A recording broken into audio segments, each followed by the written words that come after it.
I got the link. All right, I know I have a link. We're good to go. All right, click on the link. What's the meeting password? I don't. Yeah. Zoom just started that on the 4th. Come to find out, unfortunately. They're and so because I went back, I was pissed. I was like, what the hell? And they're like, yeah, starting April 4th, we're using passwords. You could have sent an email, sent a memo, something. But anyway. Oh, and Clint, the 6-member limit for Keith is no problem. He seems to make sure only one person or maximum of 2 get the invite, so we're all good. I'm very discerning.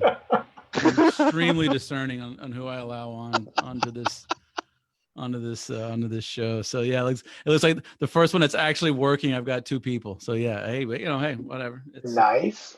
I'll take it, man. I'll take it. But you guys are active real estate investors and lenders, so it's I don't have a problem with that. It's the my fear was like my cousin or my second cousin calling going, hey, y'all know about real estate? What y'all doing? So are we? Yeah. Is the market crashed yet already? Yo, where we headed at? No, man. It's funny. I was talking to the ex future ex tonight, and she was talking about the supply chain interruptions and all this, and I'm seeing it in my day job, and all this, that, and the other thing, and she is so funny. She just immediately started bashing Trump, and I was like, wait a minute. I go, where does 93% of all medical supplies in the United States come from? China. I was like, we've known about this for a very long time. This is nothing new. This is this is not a we knew there was going to be a disruption in the hospitals. I was like, we just look, it sucks. My parents are in their 80s. I don't want them to die, but look, this is nature's way of doing what she's got to do. That's my belief anyway. Culling the herd, man. Yeah, exactly. We're all part of the herd. Yeah, I mean, look, I'm all for it, and if Boris Johnson goes tough, but if I go, it's like, oh, wait a minute, it's a little different now. Right, exactly. Not for me. Prince Charles, I mean. Yeah, right. Yeah. I'm shocked the Queen didn't get it. If the Prince got it and the PM got it, I am shocked beyond belief that the Queen didn't get it. Well, that just proves to you she's not human. Right? I know. I mean, that woman You need to stop this recording right now, Keith. That's it. I'm in California. I did not consent to recording. This is illegal. I did not consent to recording.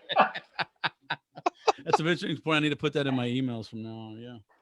No, it's an actual legal implication. I can't. Okay, when I used to work at Kaiser Permanente, my old job, healthcare company, 250,000 employees, only in about 8 states. Okay.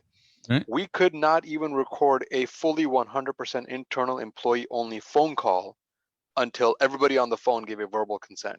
You're a 2-party state, yeah.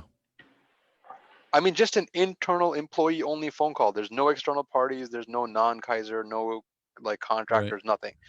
Just a manager and an employee talking on the phone. Hey, let's just record this because we're gonna have to come back to this. Do you consent? Yes, I consent. All right, I'm good. All right, hit record.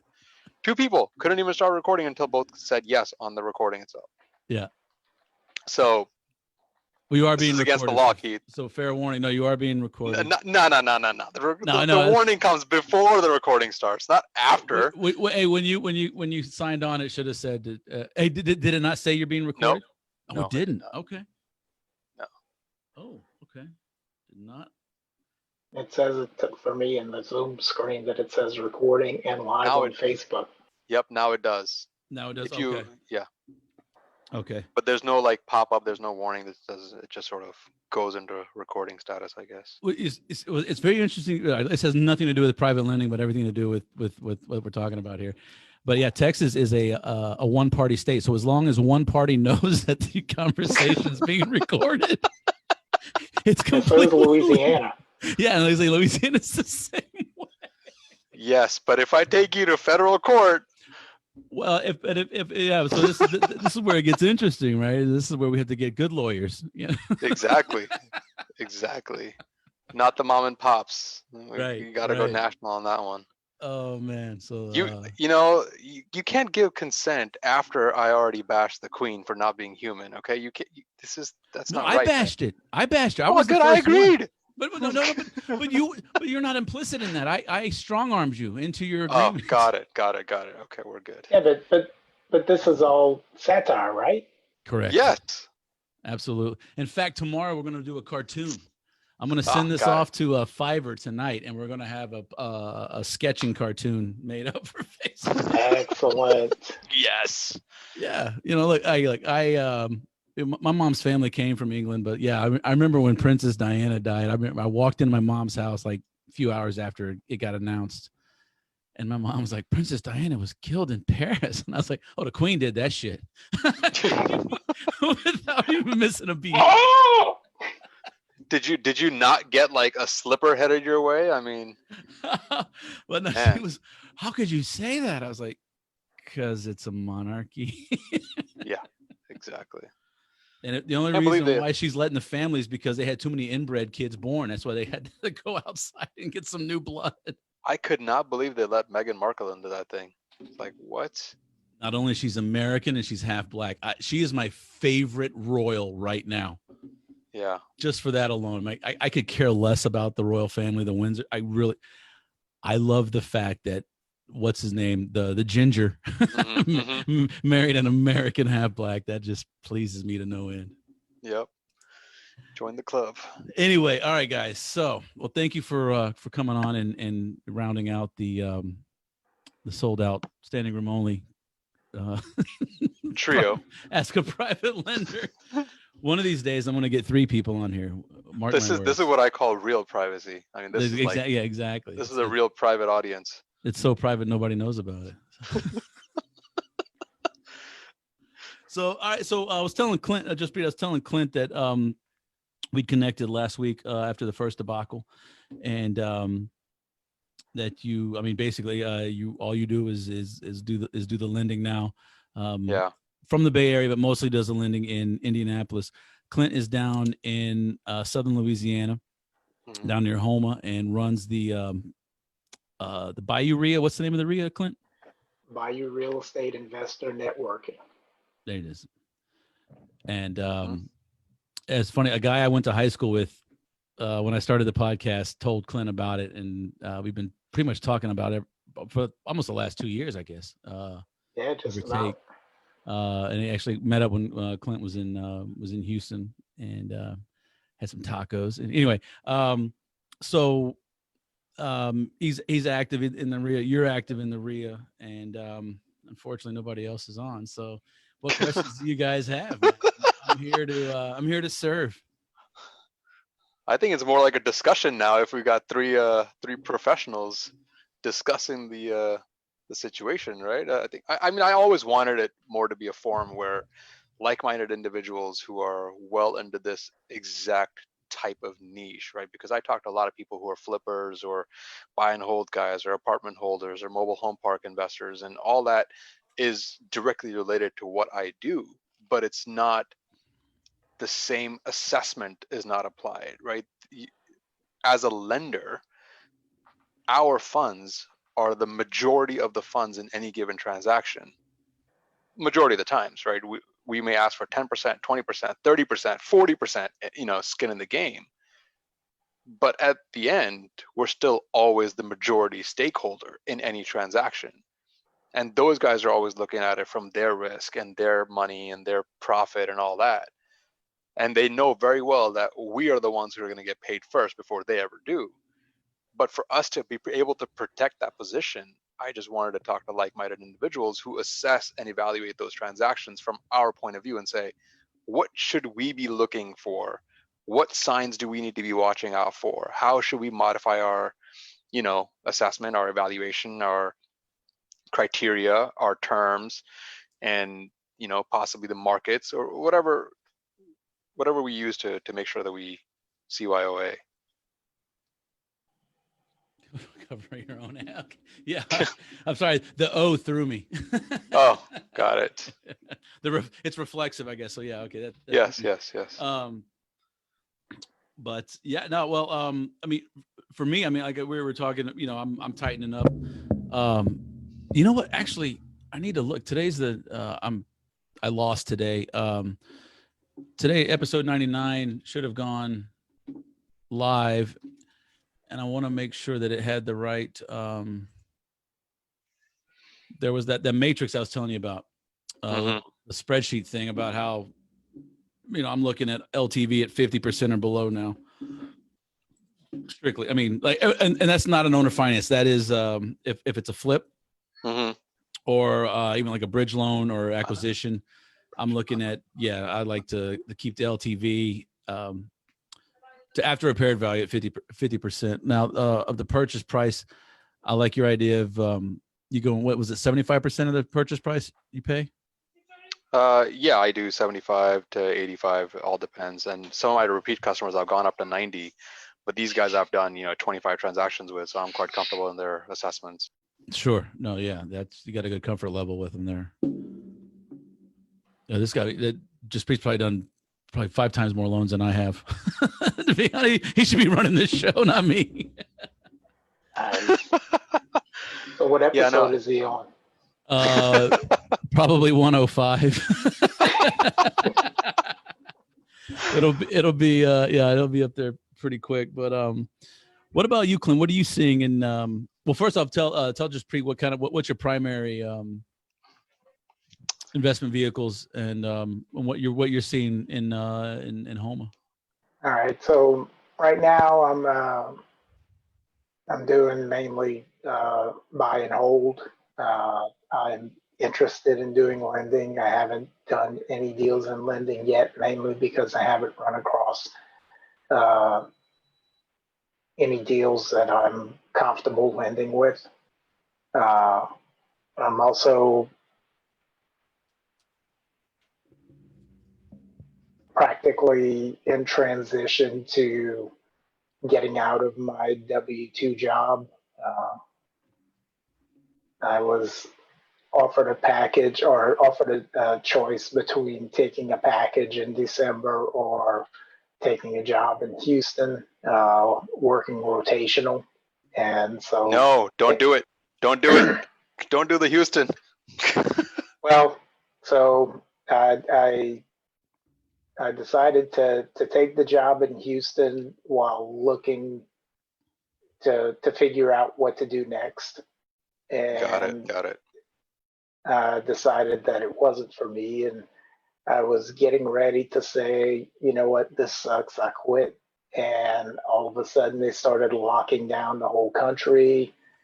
And I said, well, you know what? I'm an at-risk individual. I can do this from the house, so I'm going to work from home for the rest of this hitch. Because I work 14 and 14. And so now I'm starting on my second hitch, working from home. And so I can do this from the house and get paid and still have benefits for as long as they want to pay me. So I'm going to keep doing this for another month or two and see how things go. And if you don't mind me asking, what is your day job? So I'm basically monitoring oil field drilling jobs for optimization purposes, kind of watch what they're doing, track the data, run simulations to see where they could be screwing up and make recommendations on how they can not screw up or how they can do things better. Got it. So you guys have that in common too, then, that sort of industry. Yeah. You can say it. We're oil field trash. It's okay. Yes. It's okay. I refrain from such comments. It's okay when we say it. It's okay if we say it ourselves. Exactly. Well, actually, it doesn't bother us when other people say it. No. That's the same thing like coon ass. Hey, okay. Look, all right. I'm sorry. I gotta ask. Okay, I understand the word Cajun comes from Acadiana originally. Right. Okay. The Acadians, yes. Acadians, yes. Okay. Where the hell does coon ass come from? The best I can understand, it started out as a derogatory oil field term. Some people say it had to do with brown-skinned people in South Louisiana. I don't know, but growing up, we were proud coon asses. And apparently it's another thing that we turned into something that, hey, we're going to be proud of it. So, back in the early 70s, there was the registered coon ass stickers that everybody had one. And so, We bought my neighbor a shirt, an RCA registered coon-ass shirt back in the 80s. yeah, Sorry. This is this is a term that I've always wondered, is it okay? Can I call someone from Southern Louisiana a coon-ass? Or, they certainly call themselves that. So Never heard of it. My dad has always called, my dad was also oil field, although he was a chemistry side, but my father always referred to him as coon asses, but if that doesn't mean anything, if you catch my drift. My dad didn't have the most filtered mouth. Let me just say that.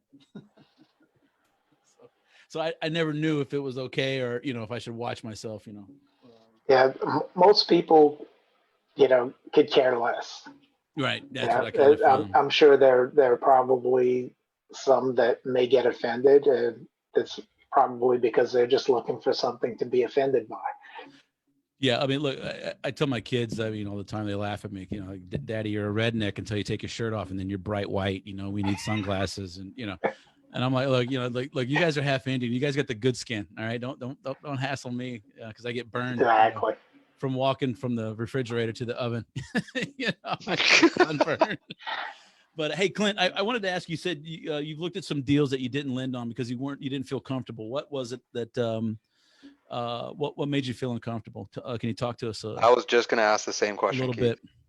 It was just the so far the only people I've run across that were looking to do stuff were not good risk options in my book. The people? Yes. Okay. Not so much the properties, but Right. okay. Well, actually, a combination of both. In the 2 or 3 cases, I never got to the property part, just the Got it. people part. So, Clint, what is your if you were to lend on something, what's your comfort level? I'm saying, yep, I can lend 25,000, I can lend 15,000, I can lend 250,000. What sort of dollar amount, if you were to do your first deal today? Let's say if somebody who's done 700 transactions in real estate in their life came up to you and said, "Hey, Clint, I need $28,000 to buy a $70,000 property." What would you say? If they've got a track record, that I know that I can verify. I'd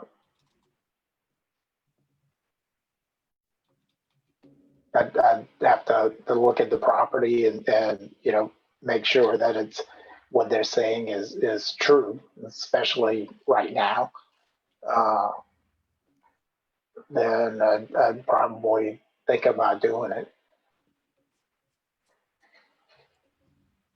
Okay. Yeah, I mean, I'm just and I don't need, and I wasn't testing you, and it wasn't some rhetorical thing. I just wanted to know what sort of comfort level you had in considering a transaction where your loan to value, not to the purchase price, but at least your loan to value as the value stands today was what comfort level you would have in mind. And I'm sure Keith can walk you through the whole process of how he evaluates a transaction or a borrower or a property, and what kind of points, rates, what BPO, CMA, what does he evaluate, what does he look at. And since you already own other properties, I would imagine you look at those things anyways before you buy your own deals. But just wanted to know what sort of dollar amounts you'd be comfortable with, because I don't know if Keith told you or if I told Keith, but I help other people place their funds into these private notes all the time as well. And I've done like 15 deals for my dad. I've helped a couple of buddies. I've helped other family members place their funds, and I've done probably my own transactions so far have probably touched 4 million in transactions. And by helping others, probably another 500,000 at this point. And so far, knock on wood, not a single default or a situation of no pay or bad debt or any of that stuff yet. So that's why I asked if you wanted to consider it later on, whether it's now or 6 months from now. I'm sure Keith and I together could help you evaluate a transaction, whether I bring it to you or he brings it to you or you find it on your own.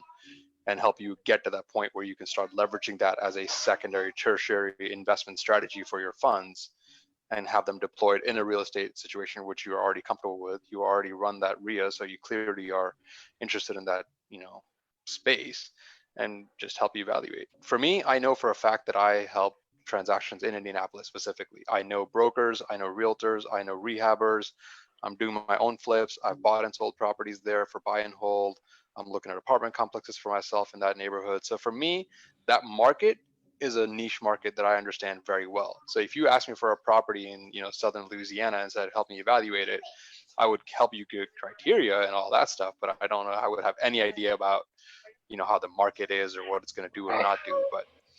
But if I brought you a transaction, I would definitely help you through the whole process with, written notes from title companies that are run by lawyers and every single protection level that I put on my transactions for you and all that kind of stuff. But this is just me asking you as to what, if you were to look at a $25,000 transaction, you'd be willing to consider it, then it helps me understand, okay, well, that's your comfort zone. But if somebody came up to $250,000 and that was your first deal, I would imagine no matter how good the deal is, you would be a little reluctant or hesitant in saying, yeah, it's my first deal. Here's $250,000. Go play with that.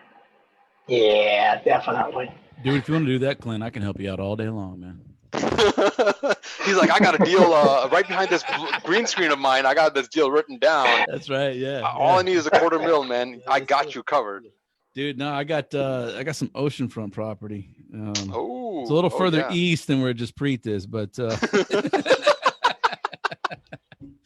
yeah, no. But yeah, this is sorry. Oh, that was a dry cough. Watch out, guys. Uh-oh. That's just 25 years of smoking cigarettes. That's all that was. But yeah, so do you lend in the Bay Area as well? I think you told me that. Do you lend locally as well, or just solely in Indianapolis? Oh, no, I've done 2 deals in the Bay Area-ish, and one of them was one of my best friends, and his money comes in every month on the dot, every day, auto pay. And the other one is the one I told you about, the creative financing or creative security on my financing. You remember that one? Dude, yeah. Tell Clint this. Clint, you're gonna love this, man. This is and it's so simple. It's like hiding in plain sight. And I'm like, why didn't I think of this? Go ahead and tell. This is how he gets around usury. This is all right. This is fucking beautiful. I've done this one time. Okay. Basically, what I did is, the loan is against a commercial property where I got a third-party BPO, unbiased, uninvolved broker that I approached independent of anyone else and said, hey, I need you to give me a BPO on this property and let me know, based on current condition, based on the market photos, what do you think it's going to be worth once fixed? He says, 450. I said, all right, that's your conservative number? He goes, no, conservatively 425. I said, all right, sounds good. And the guy was asking me for 100% of the purchase price and 100% of the rehab costs, almost like say 60% of the rehab costs. And so normally I would say, are you crazy? There's no way I'm going to fund 100% of purchase and 60% of the rehab costs. But I had a go in between who I've known for about 5-6 years now. And I said, all right, and he was well involved. And he said, you know what, I'll do 50-50 with you. And I don't think I told Keith this, but the guy basically said, well, 50-50 this. Wait, just we are on Facebook Live, just to let you know. So just want to, so I don't give all your secrets, but tell Clint. Yeah, but basically it says, I'm going to be charging you 10% interest on the purchase price loan. But what I'm going to do is I'm going to go ahead and add a first lien for that through title, that the title company is going to write the note, record it, all done, normal stuff. And the second lien I'm going to place is going to be for the rehab cost plus whatever it is I want to charge you as a return rate, but as a straight dollar amount with no notes, no percentages, and that's going to be the secondary lien on the property. So whenever you're ready to sell it, I'm going to go ahead and get my 10% on the purchase price for whatever time you keep it, plus the loan amount that I gave you for the actual rehab and the profit that I wanted to make on the deal as one lump sum. no interest rates, no notes, nothing to track what it's for, just a lien that has to be paid at title at close, end of story. Boom. Nice. And it's simple. It's a lot simpler than all the legal, paper. A lien, boom, Right. done. Recorded, county clerk. Can't be done. Can't do anything about it until you pay me off. Done. Yeah, no, it's beautiful. I think that's just I'm excited. I can't wait to pull that on some folks. Like, oh, you don't want to, well, because here's my thing.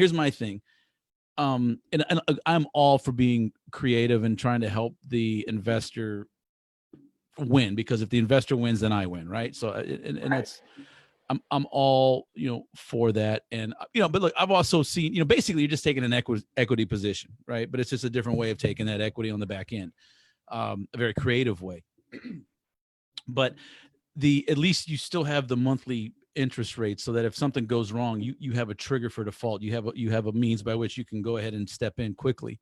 Whereas if you did 6 months and no interest or no payment, and that deal went to shit, nobody knew about it, at least you're getting those monthlies in.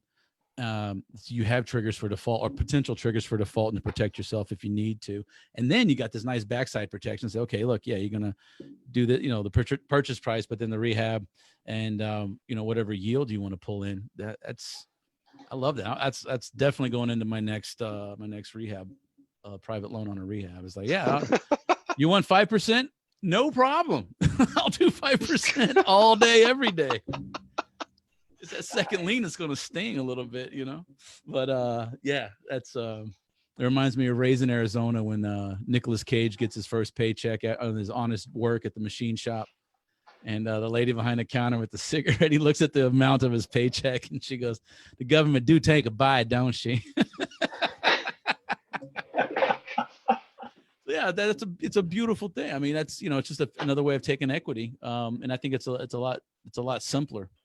Because you don't have to vest the equity in the transaction, so to speak. You can just boom, done in the lien, and then it gets paid off on the other side. Not shabby.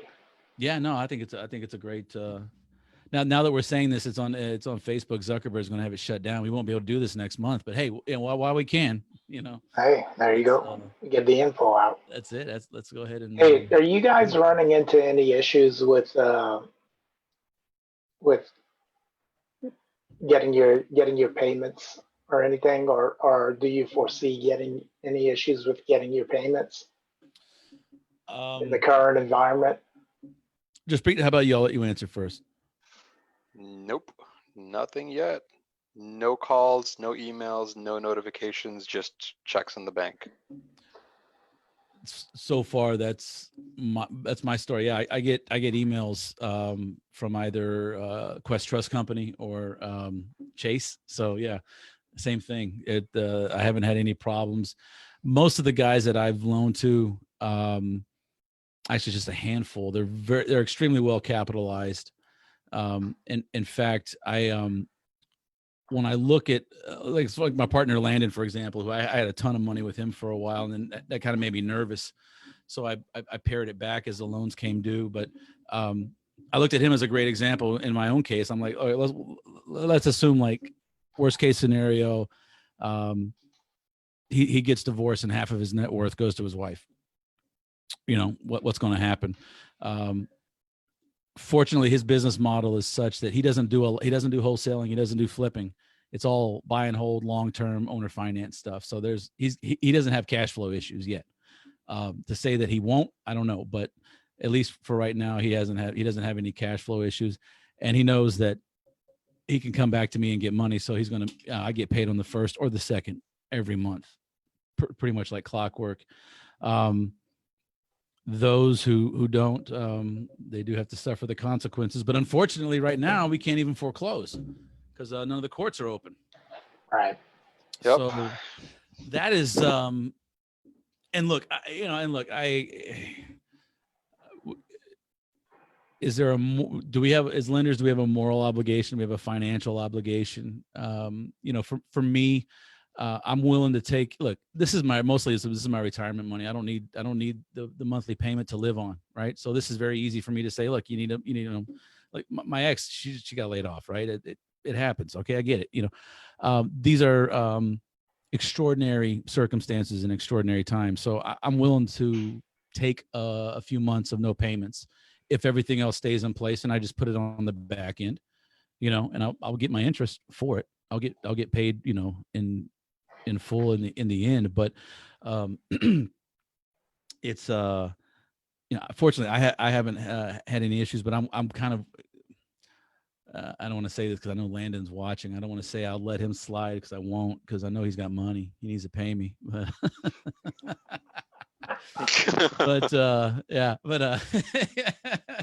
I'm gonna get a messenger here real quick. Actually, my buddy, he's looking for private money. He, like I said, he does he's a long-term guy. He's the owner of finance. He also looks for people to come in on a second position on subject twos, which I will do with him in a bit. But right now, my eggs are in a stock market rebound, and it's going to be a while before real estate goes to crap. So that's where I'm at right now. I think we're going to see some bounce, and then I'm going to pull my money out, and then, when there's blood in the streets, it's all going to go to real estate. Yeah. I sent an email out, I guess it was like the last week of last month, to my tenants, and saying, hey, I understand things are kind of crazy right now. Hope you guys are doing all right. Here's some resources if you are having trouble. There's kind of various resources for family stuff and unemployment and WIC and all that fun stuff. And saying, hey, let me know if anything comes up. If you've got any maintenance issues, let me know so I can have some time to line somebody up, because we don't want to delay on it. It may take me a while to get somebody there, but we want to get it taken care of. And any other problems, let me know. And that was kind of a way to initiate the conversation with those guys, because so they're not wondering what's going on. And I'm not wondering what's going on. Somebody would have had issues and worked out a plan, kind of same thing with you, or similar to what you were saying, and, work out a deal where they'll be able to pay what's owed, pay what you can now, and pay what's owed later. How are you taking any furlough or anything from your mortgage company, or are they? I assume actually, I don't have any mortgages. Even better. Okay, good, free and clear. That can be a good thing and a bad thing. Right, it is. Right, it's good that you don't owe money on them, but then it's like you could be using that money for other things, right? You could be putting it to. And all investing strategy aside, if you don't have a loan on it, you become complacent. You become a little comfortable with, well, it's all right if I don't see a payment, at least I don't owe anything on it. But the moment you have that fire under you that says, oh crap, I owe on it and I'm not getting it, your investment strategy switches like that, and you go, man, I need to take action now. Yeah, but you forgot my earlier statement.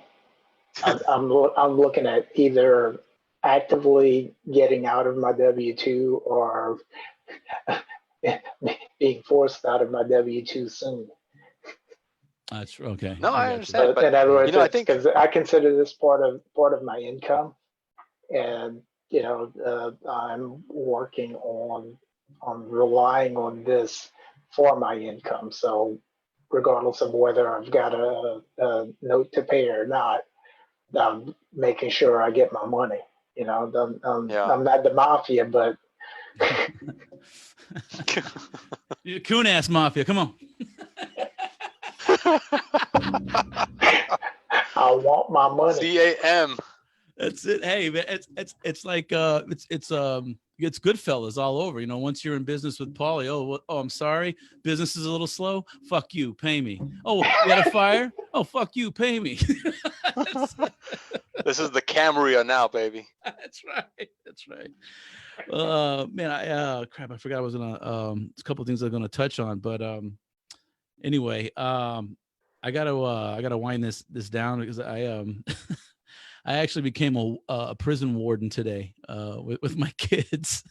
Oh, I think we finally hit the wall with the quarantine and everything. And I think so did I. Today was the today, wall. yeah, today the wall was just hit. somehow. So yeah, I cooked some dinner, and I was like, look, I've got to go on. You know, I thought I was going online.